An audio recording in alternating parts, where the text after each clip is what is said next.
Bismillah, alhamdulillah, wassalatu wassalamu ala rasulillah. Asyhadu an la ilaha illallah wahdahu la syarikalah, wa asyhadu anna muhammadan abduhu wa rasuluhu alladzi la nabiyya wa la rasula ba'dah. Amma ba'du, adik-adikku yang senantiasa semoga Allah melindungi antum semua. Di antara perkara yang membuat kita tidak nyaman ketika kita sedang melakukan sebuah perjalanan adalah kemacetan. Baik itu perjalanan dalam konteks yang menyenangkan atau perjalanan yang memang tidak menyenangkan, atau perjalanan yang memang butuh kecepatan, apalagi itu sangat tidak menyenangkan. Contoh barangkali ambulans yang membawa pasien itu kan pengen cepat-cepat nyampe ke rumah sakit, tiba-tiba macet, wih luar biasa.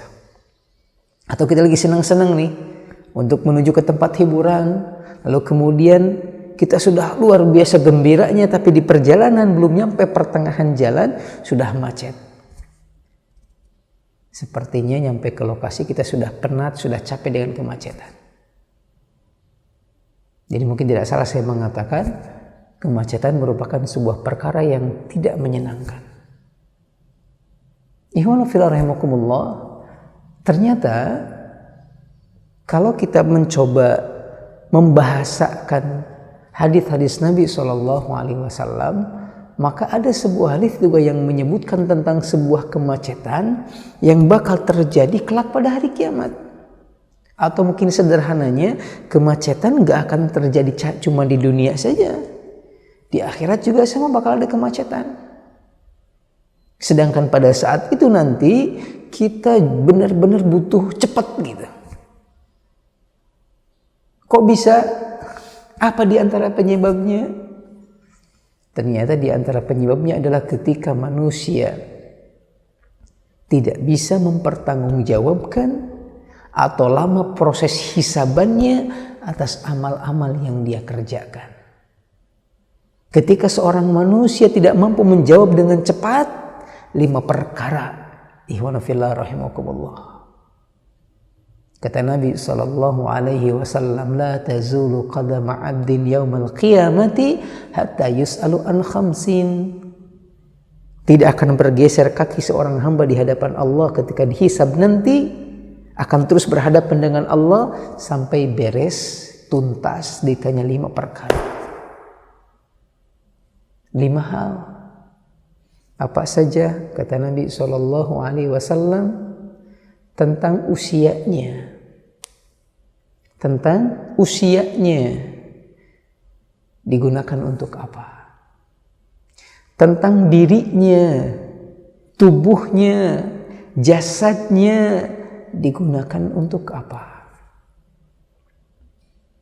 Tentang hartanya, didapatkan dari mana, kemudian digunakan untuk apa. Dan tentang ilmunya, apakah beramal dengan ilmu itu atau tidak. Ikhwanu fillah rahimakumullah, kalau kita bahas satu persatu akan sangat panjang pembahasan ini.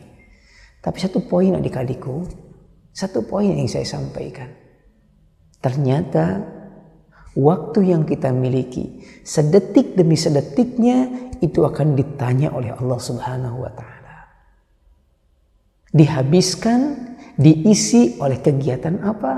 Bermanfaatkah atau tidak bermanfaatkah?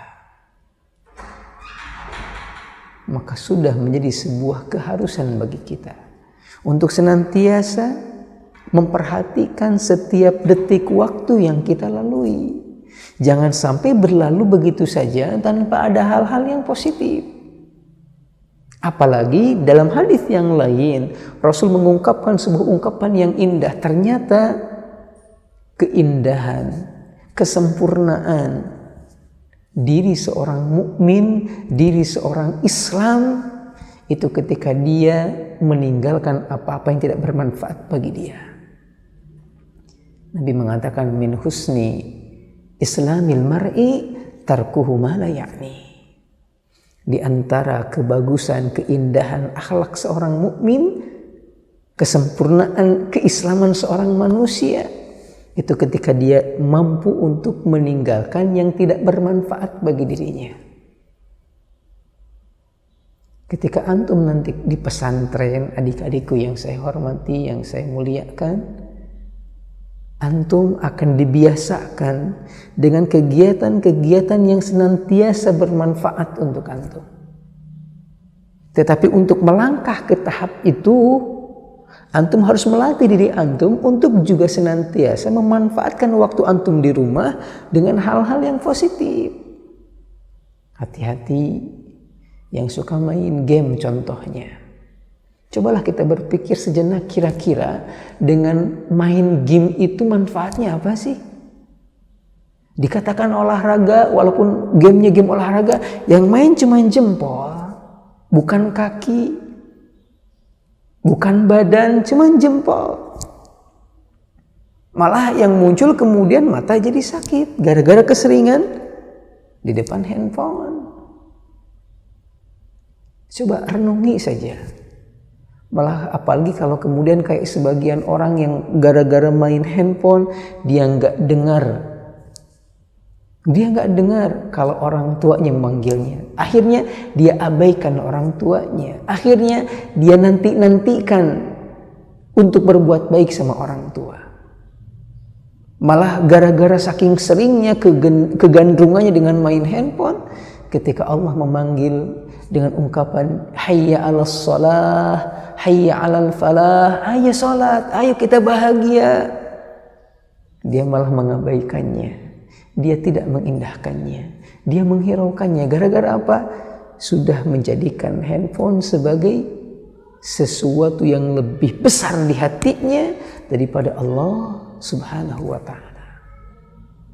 Dan itu berbahaya, ikhwan fillah. Itu berbahaya. Itu sangat berbahaya. Dan saya khawatir bagi teman-teman yang suka main handphone, hati-hati. Ada kasus di Jawa Barat. Ternyata rumah sakit jiwa itu di antara banyak pasiennya dikarenakan bukan lagi putus cinta, bukan lagi kemiskinan, tetapi dikarenakan terlalu banyak main handphone. Wal'iyadzubillah. Malah kasus terakhir di daerah Jawa sana, ada seorang siswa yang diruqyah, ternyata masuk jin ke dalam tubuhnya itu lewat perantara handphone. Maka hati-hati adik-adikku yang berbahagia.